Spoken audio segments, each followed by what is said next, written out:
په ضلع کرک کې د نری پنوس سیمه کې د میرغلي بانډه خلکو د سړک د نشوالي له امله په خپل وس د سړک جوړولو کار پیل کړی دی. د مقامي خلکو وینا ده چې دوی په خپلو پیسو دا سړک جوړوي ځکه چې حکومت او ضلعي انتظامیه تر اوسه د سړک جوړولو لپاره عملي کار نه دی کړی. د مقامي خلکو وینا ده چې د خراب سړک له امله زده کوونکي، مریضان، مشران او نور خلک هره ورځ له ستونزو سره مخامخ وي او د باران پر وخت نورې ستونزې هم زیاتې شي. موږ ته دا ډېر لوی تکلیف ته چې بیمور یې موږ په بندي باندې وړو. ټول نه اول خبره موږ ته دا ډېر لوی تکلیف ته ښځینه بیمور شي، ماشوم بیمور شي، مشر ښځې بوډاګون وي، هارټ اټیک وشي، نو دا موږ مسله چې په بندیو باندې په رړو کې وبوسو. بیا بل دی که ضلع کره خلک تقریبا سرسمین ده، نو هغه کور کې بیا ملا ښځینه وي، سړي نه وي، شپې بیا موږ ته هېڅ قسم ته بندوبست نه وي چې موږ بنډا یوسو. نو دا موږ ته ډېر غټ تکلیفات دي دې سړک باندې. 13 سال نه حکومت د پی ټی آی ده او نایت خټک تو شاید خټک تو دا ټول دی دا روډ موږ دوی ته شایله ده. خورشید خټک صاحب ته بل اختر کې راغلیو چې زه به شول در ولا زه بیرته منظور کا کاغذي کاروي کې عنایت هم په نیټ ور کړه چې دا مو منظور کا ټندر دا کسټندر دا هغه دوی ټول چې موږ وکړلو او په نیټ ویر کې هغه سټندر موږ نه ولیدلو چې اوس پرې موږ دا روډ جوړ شوی.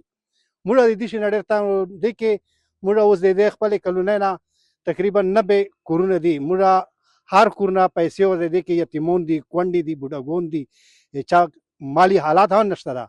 خو چونکې موږ ته تکلیف ته موږ دا پیسې بیا جمع کړې او خپل لګیاو د مشرون خلک تاسو وینو.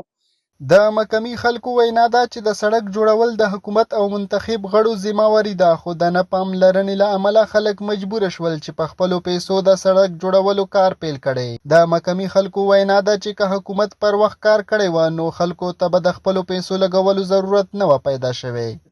شاید خټک صاحب ته ذاتي زه په خپله ورغلی یم، محنت یې مې ته کړي، جولای مې ته چولی وی چې چا ته څه زه به دې پس در رسېدلی وم. تفصیل څه فکر مه کوه. آخر موږ سره د پی ټی آی ګورنمنټ والا ویلیج یو تای کوي، ویلیج ظلم ورسره کوي.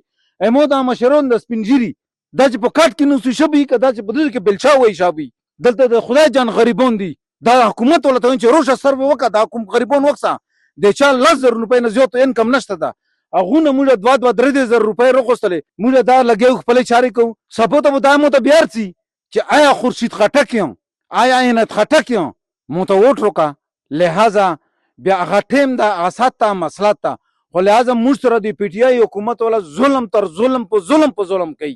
د مقامي خلکو وینا ده چې حکومت ته د میرغلي بانډه سړک زر تر زر جوړ کړي چې د خلکو تګ راتګ ستونزې ختمې شي. محمد ابران سونو پښتونخوا کرک.